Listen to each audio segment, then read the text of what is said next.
बहुत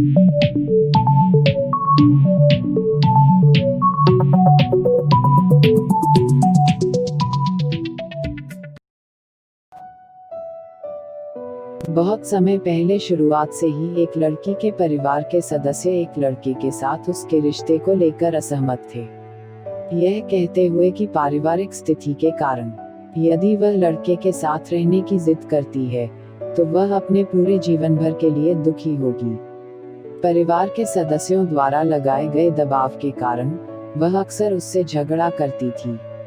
लड़की लड़के से प्यार करती थी, इसलिए वह उससे पूछती थी, तुम मुझे कितना प्यार करते हो?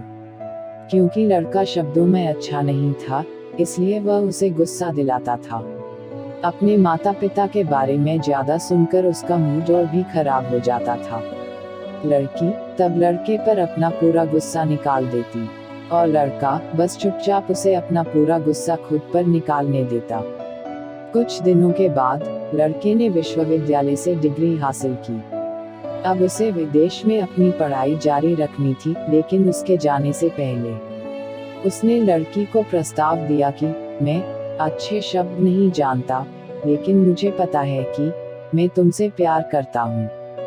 यदि तुम सहमत हो तो मैं तुम्हारी देखभाल करने के लिए तैयार हूँ पूरी जिंदगी। और आपके परिवार के सदस्यों से मैं उनसे बात करके उन्हें समझाने और हमारे रिश्ते पर सहमति देने के लिए कड़ी मेहनत करूँगा। क्या तुम मुझसे शादी करोगी? लड़की शादी के लिए मान गई और लड़के द्वारा दिखाए गए प्रयास को देख उसके माता पिता उनसे सहमत हो गए। लड़के के विदेश पढ़ाई करने जाने से पहले इन दोनों की सगाई कर दी गई। लड़की अपने गृहनगर में ही रहती और काम करती, दूसरी तरफ लड़का विदेश में अपनी पढ़ाई जारी रखता है। उन्होंने टेलीफोन और पत्र के माध्यम से बात करना जारी रखा। हालांकि वह दोनों इस समय नहीं मिल सकते, इसके बावजूद दोनों ने कभी हार नहीं मानी। एक दिन जब लड़की बस स्टॉप से काम पर जाने के लिए हमेशा की तरह घर से निकली, उसी समय एक कार ने अपना नियंत्रण खो दिया और उस लड़की को जोरदार टक्कर मार दी।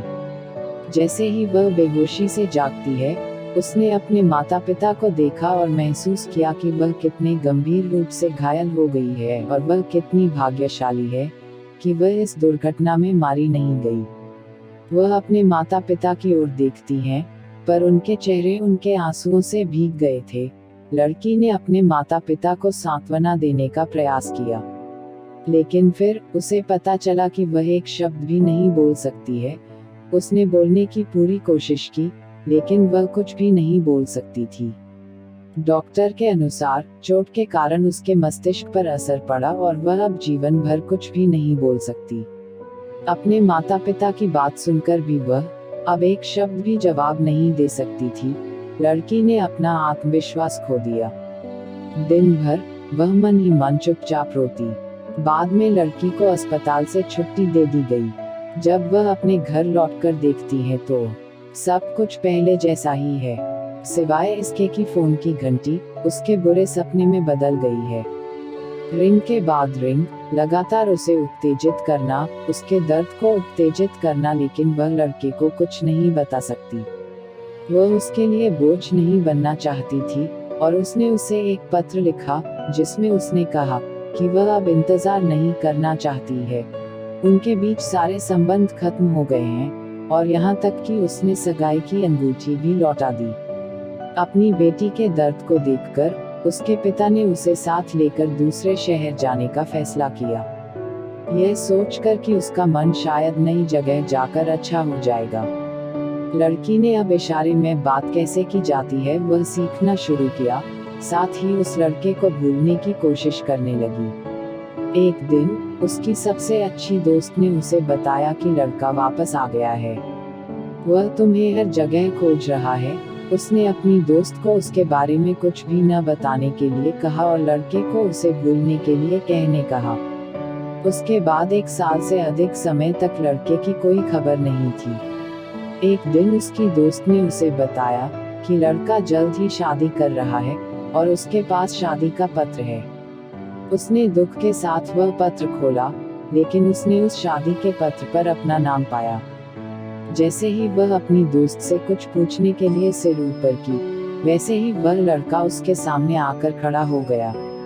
उसने लड़की से कहा, मैंने 1 साल से अधिक समय इशारे की भाषा सीखने में बिताया है, ताकि मैं तुम्हारी हर इशारे की बात समझ सकूं और तुम्हारी आवाज बन सकूं, क्योंकि मैं तुमसे प्यार करता हूँ। लड़के द्वारा कही गई इस बात से और उसे दी गई सगाई की अंगूठी को देखते हुए वह लड़की आखिरकार मुस्कुराई। सीख, आपको खुद को पूरा करने के लिए किसी की जरूरत नहीं है। आपको जरूरत है जो आपको पूरी तरह से स्वीकार करे।